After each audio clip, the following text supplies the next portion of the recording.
அனைவருக்கும் வணக்கம். மிதுனராசினியர்களுக்கு நிகழ இருக்கும் அக்ஷய திருதியான இன்றைய தினம் என்ன மாதிரியான நன்மைகள் எல்லாம் ஏற்பட இருக்கு, கிரக நிலைகளின் ரீதியாக அமையிருக்கும் பாதகங்கள் என்ன, பாதகங்கள் என்ன, மேலும் என்ன மாதிரியான முன்னேற்றங்கள் எல்லாம் உங்களுடைய வாழ்வில் ஏற்பட இருக்குது. குறிப்பா இந்த அக்ஷய திருதியான இன்றைய தினத்துல கிரகங்களுடைய சஞ்சார நிலைகள் என்ன என்று பார்க்கும்போது உங்களுடைய ராசிக்கு விரயஸ்தானத்தில் குரு பகவானும் 9ஆம் இடத்தில் சனி பகவான் சஞ்சரிக்கிறாங்க. அதே போல் உங்களுடைய ராசிக்கு 10ஆம் இடமான தொழில் ஸ்தானத்தில் ராகு சஞ்சரிக்கிறாரு. கேதுவை பொறுத்த வரைக்கும் உங்களுடைய ராசிக்கு 4ஆம் இடமான அர்த்தாஷ்டமத்தில் கேது சஞ்சரிக்கிறாங்க. செவ்வாய் ராகுவோடு இணைந்து சஞ்சரிப்பதால் ஒரு சில முன்னேற்றங்கள் நிறைந்த ஒரு தருணமா அமைஞ்சிருக்குதுங்க. சுக்கிரன், சூரியன், புதன் ஆகிய கிரகங்கள் உங்களுடைய ராசிக்கு லாபஸ்தானத்தில் சஞ்சரிப்பதால் எதிர்பாராத பல லாபங்கள் நிறைந்த ஒரு தருணமா அக்ஷய திருதியான இன்றைய தினம் அமைஞ்சிருக்குதுங்க. அதே போல சந்திரனை பொறுத்த வரைக்கும் உங்களுடைய ராசிக்கு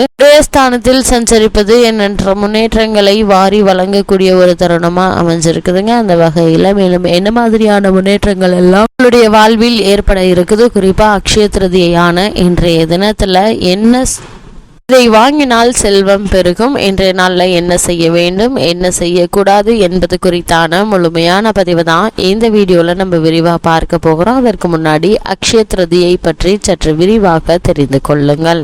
சித்திரை மாதத்தில் வளர்பிறை காலத்தில் வரும் திருதியை அக்ஷய திருதியை எனப்படுகிறது. அக்ஷயம் என்றால் வளர்வது என்று பொருள். அக்ஷய திருதியை அன்று நாம் என்ன பொருள் வாங்கினாலும் அது பல்மடங்கு வளரும். அதனால் அக்ஷய திருதியை அள்ள அள்ள குறையாமல் செல்வத்தை அள்ளி தரும் சிறப்பு மிக்க திருநாள் என்று போற்றப்படுகிறது. அக்ஷய திருதியை அன்று ஏழைகளுக்கு தானம் செய்தால் அது பல மடங்கு புண்ணியத்தை தரும் என்று கூறப்படுகிறது. அந்த நாளில் செய்யப்படும் பிதுர் தர்ப்பணம் பல தலைமுறை முன் வாழ்ந்த மூதாதையர்களுக்கும் சென்றடையும் என்றும் கூறப்படுகிறது. அதே நேரத்தில் பிதுர் தர்ப்பணம் செய்பவர்களுக்கு வறுமை நீங்கி வளமான வாழ்வு அமையும். அக்ஷய திருதியை அன்று பிறருக்கு பானகம் மற்றும் நீர்மோர் வழங்குவது சிறப்பு. தண்ணீர் தானம் கூட சிறந்தது எனவும் கூறப்படுகிறது. அக்ஷய திருதியை கொண்டாடுவது எவ்வாறு உருவாகியது என்று பார்க்கும்போது ஒரு சமயம் பாஞ்சால நாட்டை பூரியஸ் என்ற மன்னன் ஆண்டு வந்தான். அவனது ஆட்சி காலத்தில் பாஞ்சால நாட்டில் கடும் வறட்சி நிலவியது.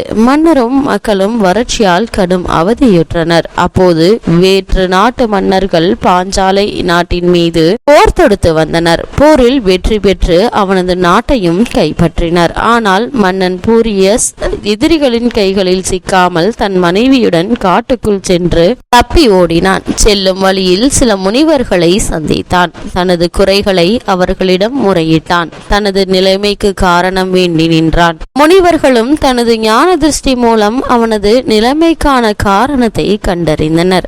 மன்னனை நோக்கி, நீ பூர்வ ஜென்மத்தில் கொள்ளைக்காரனாக இருந்து பிறரை வழிமறைத்து அவர்களுடைய பொருளையெல்லாம் அபகரித்து கொண்டாய். நீ செய்த அந்த பாவங்கள் காரணமாக உனக்கு இந்த நிலை ஏற்பட்டிருக்கிறது. அதற்கு மன்னன், அப்படியானால் நான் எவ்வாறு இந்த ஜென்மத்தில் நான் அரசனானேன் என்று கேட்டான். அதற்கு அவர்கள், நீ கொள்ளையடித்த அதே சமயத்தில் தெரிந்தோ தெரியாமலோ ஒரு அந்தணருக்கு தண்ணீர் அளித்து உதவினாய். நீ தெரிந்தோ தெரியாமலோ தண்ணீர் அளித்து உதவியதன் காரணமாகத்தான் நீ அரசனாக பிறந்தாய் என்றார். இதை கேட்ட மன்னன் தான் செய்த பாவங்களுக்காக வருந்தினான். அதே சமயத்தில் தான் தண்ணீர் தானம் செய்த ஒரு காரியத்திற்காக அரசனாக பிறவி அளித்த கடவுளை எண்ணி கண்ணீர் விட்டு தொழுதான். பிறகு அந்த மன்னர் அந்த காட்டிலேயே ஸ்ரீமன் நாராயணரை நினைத்து தியானம் செய்து வாழ ஆரம்பித்தான். மேலும் அக்ஷய திருதியை நாளில் வெயிலில் வருபவர்களுக்கு நிழல் கொடுத்தும் குடிநீர் தானம் செய்தும் தொண்டு செய்து வந்தான்.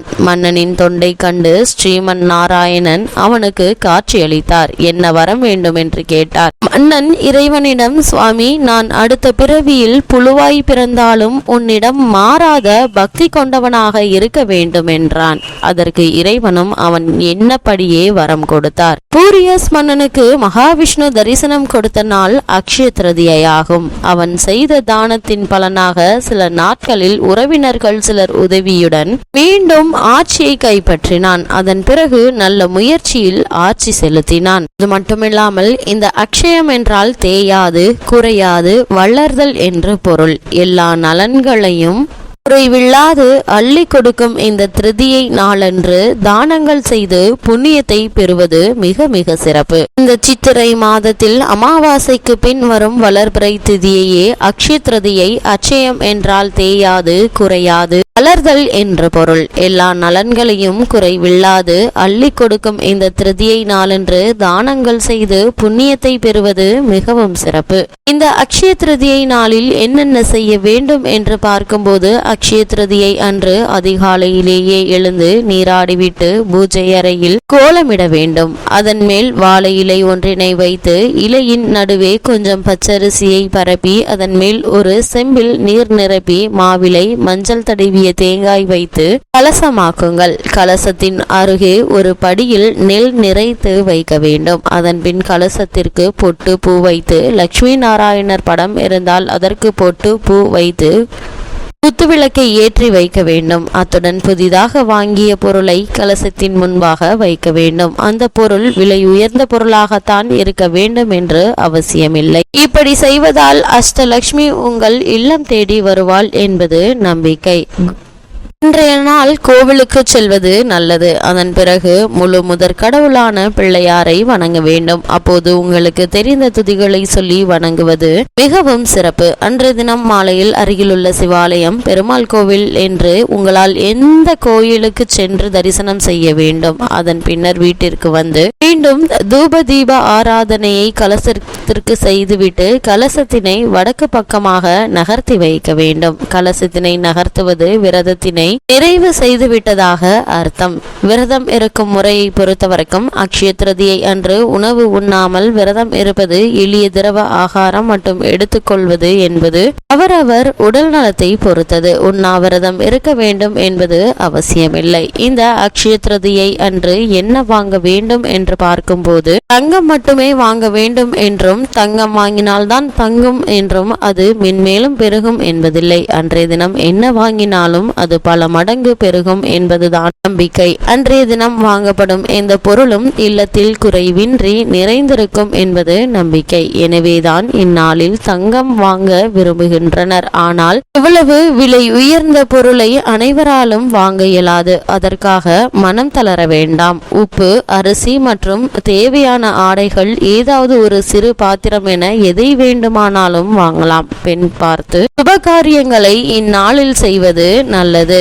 திருதியை அன்று தானம் செய்ய வேண்டும். அக்ஷய திருதியை அன்று வஸ்திர தானம் செய்வது நல்லது. அன்னதானம் கொடுப்பது மேலும் சிறப்பு. அத்துடன் அடுத்தவர்கள் பயன்படுத்தக்கூடிய பொருட்களை கொடுக்க வேண்டும். அதனால் அக்ஷய திருதியை அல்ல குறையாமல் புண்ணிய செல்வத்தை அள்ளித்தரும் சிறப்பு மிக்க திருநாள் என்று நம்பப்படுகிறது. காசாக கொடுக்க கூடாது. அவர்களுடைய தேவை என்னவோ அதை பூர்த்தி செய்யக்கூடிய பொருட்களை வாங்கி கொடுப்பது மிகவும் நல்லது. இந்த அக்ஷய திருதியை நாளில் புராணங்கள் மற்றும் பண்டைய வரலாற்றின்படி இந்த நாள் பல முக்கியமான சம்பவங்களை குறிக்கிறது. விநாயக பெருமானும் வேதவியாசரும் இதிகாசமான மகாபாரதத்தை இந்த நாளில் தான் எழுதினார்கள். இந்த நாள் விஷ்ணுவின் 6வது அவதாரமான பரசுராமனின் பிறந்த நாளாகவும் கொண்டாடப்படுகிறது. இந்த நாளில் அன்னபூரணி தேவி பிறந்தாள். இந்த நாளில் கிருஷ்ணர் தனது உதவிக்காக வந்த தனது ஏழை நண்பரான சுதாமாவுக்கு செல்வத்தையும் பண ஆதாயங்களையும் வழங்கினார். மகாபாரதத்தின்படி இந்த நாளில் கிருஷ்ணர் பாண்டவர்கள் வனவாசத்தில் இருந்தபோது அவர்களுக்கு அக்ஷய பாத்திரத்தை வழங்கினார். அவர்களை ஒருபோதும் பசியடைய செய்யாத வரம் பெற்ற அளவிலான உணவை தொடர்ந்து உற்பத்தி செய்யும் அந்த கிண்ணத்தை அவர்களுக்கு அருளினார். இந்த நாளில்தான் கங்கை நதி வானத்திலிருந்து பூமியில் இறங்கியது. இந்த நாளில்தான் குபேரர் லட்சுமி தேவியை வழிபட்டார். இதனால் கடவுளின் பொருளாளர் பதவி வழங்கப்பட்டது. சமண மதத்தில் இந்த நாள் அவர்களின் முதல் கடவுளான ஆதிநாதரை நினைவு கூறும் வகையில் கொண்டாடப்படுகிறது. விஷ்ணு பக்தர்கள் இந்த நாளில் விரதமிருந்து கடவுளை வழிபடுகின்றனர். பின்னர் ஏழைகளுக்கு அரிசி, உப்பு, நெய், காய்கறிகள், பழங்கள், ஆடைகள் வழங்கி தொண்டு செய்யப்படுகிறது. விஷ்ணுவின் அடையாளமான துளசி நீர் சுற்றிலும் தெளிக்கப்படுகிறது. பகவான் கிருஷ்ணரின் பக்தர்கள் இந்த நாளில் சந்தனத்தால் கடவுளுக்கு அபிஷேகம் செய்கின்றனர். அவ்வாறு செய்தால் அந்த நபர் இறந்த பிறகு சொர்க்கத்தை அடைவார் என்றும் நம்பப்படுகிறது.